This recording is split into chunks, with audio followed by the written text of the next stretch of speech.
Hello, I'm Gavin Jamie and I'm full-time GP at Swindon, and as the techie in the practice I tend to be encouraged to go and stroke and blow on computers that aren't working either.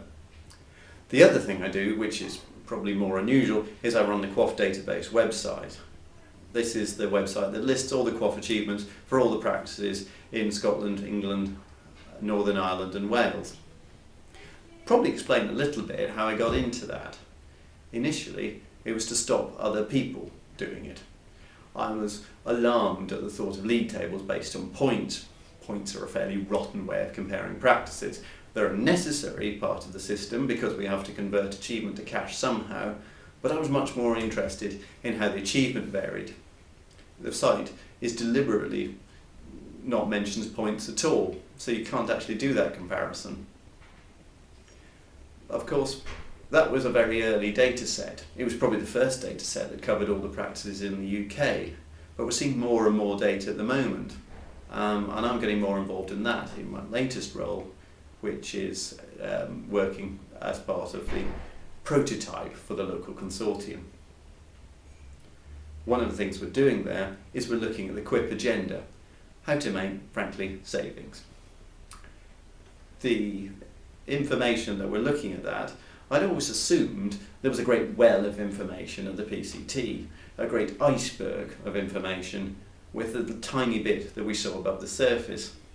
I'm rather disappointed to find there isn't, and that we're actually dealing with very limited amounts of information. As a doctor, I think in items of a patient.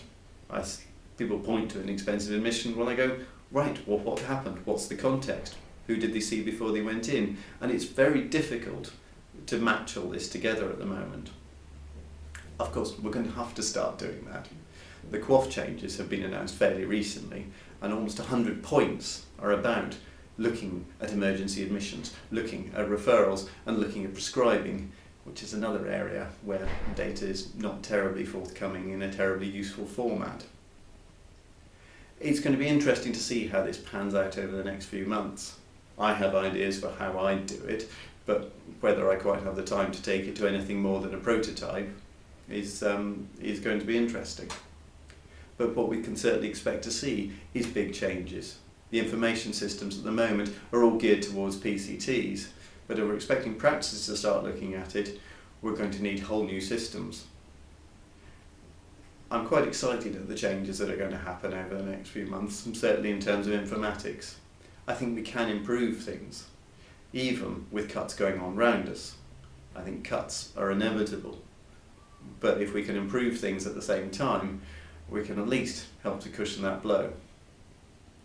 We live in interesting times.